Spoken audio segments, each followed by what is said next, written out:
Welcome to the podcast where we dive deep into what really shapes our health, not just our habits, but our mindset. I'm April, a health and weight loss coach who is on my journey to lose weight, rebuild confidence, and most importantly, change the way I think about myself and my goals. Each week, we will talk about the real challenges of weight loss, the ups and downs, the powerful roles our thoughts and approach play in transforming our bodies and our lives. Whether you're just getting started, feeling stuck, or ready to level up your results, this is the space for real talk and a reminder that change always starts from within. So take a deep breath, get comfortable, and let's get into it. Hello. So I know you have probably noticed a difference in the intro. Debbie has decided to take a step back from the podcast.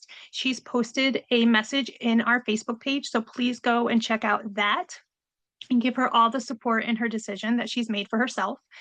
For this podcast, we're going to talk about when you have the thought, I shouldn't need food to deal with this, and how we have these expectations that because we've gotten to a certain point, we shouldn't need help anymore, or we shouldn't need to learn anything new.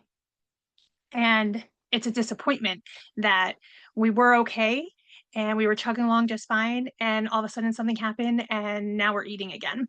And we're very, we critique ourselves really harshly on that. So when we think about this, it's the thoughts like, I should be able to handle this by now. Maybe you're trying to lose weight and maybe you're just trying to make healthier choices, and suddenly it feels like you've hit a wall. So you think, why can't I get through this without leaning on food? Like, I've done well. I know on my journey, I've lost 60 pounds.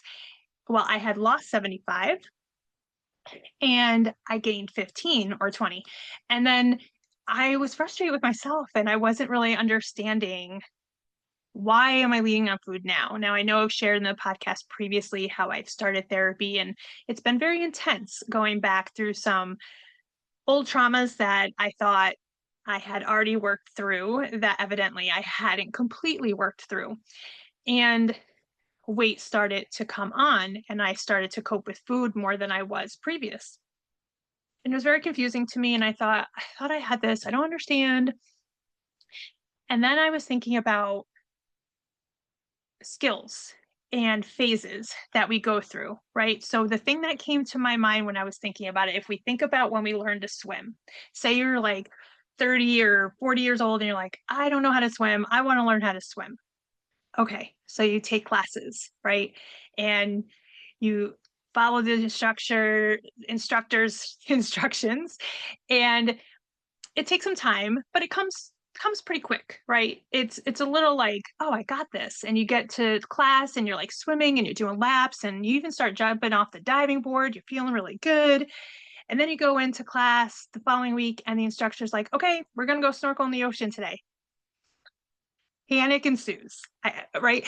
You're like, oh my gosh, the ocean, there's tides and there's, animals and foreign things that I don't know how to deal with. And you start to panic and you're thinking, I should know how to do this. Like, I know how to swim, but it's a whole new level of the effort of swimming, right? So I'm trying to use the analogy in the sense of like, we truck along with our weight loss and we learn things and we get stronger. And little things like stresses at work, we're navigating better, or even stresses at we're navigating better, and we know to like take a moment or drink some water or take a step outside, or we've learned these tools. But then life throws a curveball, like maybe it's a big family drama, or maybe there's a health, or maybe work has increased with responsibilities and you weren't quite prepared for these extra projects and you're feeling stressed and you automatically revert back to grabbing the candy or the chips. And we think, and we're just beat ourselves down so easily for it. But just like going from swimming in a pool to snorkeling in an ocean, there's a whole new world to navigate and tools to learn and tools to use. Like, now you need a face mask. Now you need, the tube to breathe out of. You need to learn how to navigate the larger waters. So when you're going along and something changes in your life that you haven't navigated before, it's an opportunity to think about, okay, what do I need to learn now? So like, instead of saying I should be able to handle this, you could say, looks like it's time to learn how to swim in deeper waters. that's something that I'm trying to utilize for myself, right? Because I started therapy and it was really overwhelming. I thought I was prepared. I wasn't prepared. And I got to a point when I got on a scale one day and I was like, okay, I've gained like 20 pounds and that's okay. Like I was disappointed. I'm not saying I wasn't disappointed, but there's a moment that I was like, okay, this is not how I want to live. I've learned way too much. Now I'm at a different phase with different things going on in my life that now I have to learn new tools to handle these stressors or these emotions without the food being the primary solve, right? So when we think about these things and we get so worked up with ourselves, when we beat ourselves down, that stops moving forward. But when we're like, okay, hey, we're going to take a step back and we're going to realize that we are in a new phase of new challenges. And I'm going to have to learn some new things. And I'm going to have to learn to take a moment for myself and think about how I can do this without food. And that can be very scary because it's such an innate and people talk about this too. When I hear about it, it really always brings me back to, yes, of course, this is normal. We are taught from infancy that food is the answer, right? When you're a baby and you're crying, the first thing, oh, see if they're hungry. So it's really instinctual to reach for food. And I think many of us who have weight to lose, especially a significant amount of weight to lose, we often will take it as a detriment to our character that we got upset over something that we weren't quite prepared to deal with, and we chose to deal with it with food. And now all of a sudden we're a bad person.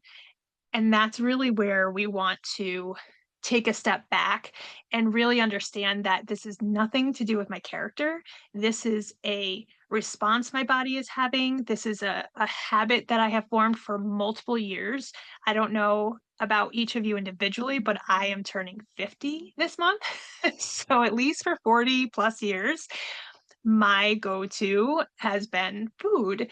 And everybody has coping mechanisms. It's not unheard of. I think it's probably more rare to find a human that doesn't have a coping mechanism, whether it's shopping, smoking, um, watching TV, anything. You know what I mean? Knitting, it could be anything. But we attach that this is a negative to us because it's food and it can be unhealthy, of course, for us. And within this podcast, of course, I'm going to talk about my journey and my thoughts and how I navigate things and also how I help others to navigate things with coaching.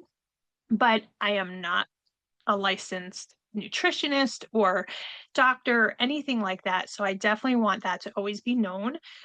Life coaching and health coaching is very much a a person who can help you achieve your goals and see them very clearly and set up action steps. And that's kind of what I do with my clients. But in terms of tell going back to what we're talking about of I should know this by now, or why do I keep doing the same thing over and over again? I'll never learn this. I'm hopeless.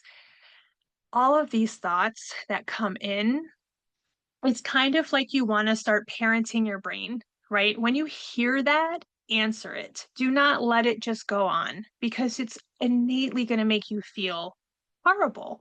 And if we are an emotional eater and we're feeling horrible, the likelihood of reaching for food again is going to happen. So we want to become very good at listening to ourselves, listening to the brain and what it's dishing up, and really talk to it. So in August, when I started therapy, um, that's when the 15 to 20 pounds came on from, reaching for the food again more often. So, and then just recently, I've kind of been like, okay, this is the reality. This is going to be a process. How can I now navigate these new waters without reaching for food constantly? So what I did was I sat down and had a conversation with myself, and I wrote down a list, a menu of things that I could do in place of the food. And it's stuff that matters to me and works for me. And we talked about this a lot too in previous podcasts. Like, try it out, see if it works for you, reach for new tools, reach for new people or new discussions. Like, I had a conversation with Kevin about where I was at, what I was doing, and how I wanted to move forward. And in the last podcast, we talked about meal prepping. That's a huge tool that's very helpful to me.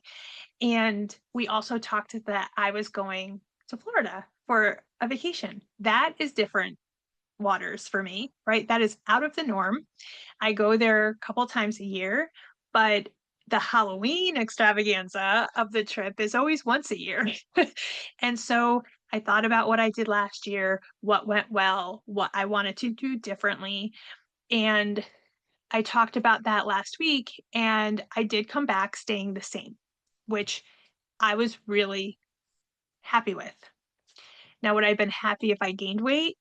I mean, we all want to lose weight. That's the goal. So, but I've learned to think about when an event happens and there's a gain, to look at it like, again, information. How can I sit there and look at what I did and what did I really enjoy and what did I not enjoy and how would I want to do it different? So the past 2 years with my Halloween trip, I have made a lot of changes and it has felt good. And I have not felt like I've missed out on anything.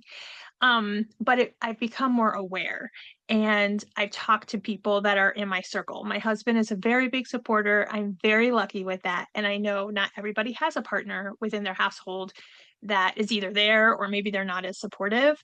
So then we also lead to, how can I help myself? How can I talk to myself in these situations? So when we are riding solo, so to speak, which is most of the time in reality, right? So when we talk about having accountability partner, those are so helpful because you can reach out to somebody. But let's say you can't, or let's say for some reason there's absolutely nobody around to help you and you are in a moment where you are stressed out and you want to grab candy.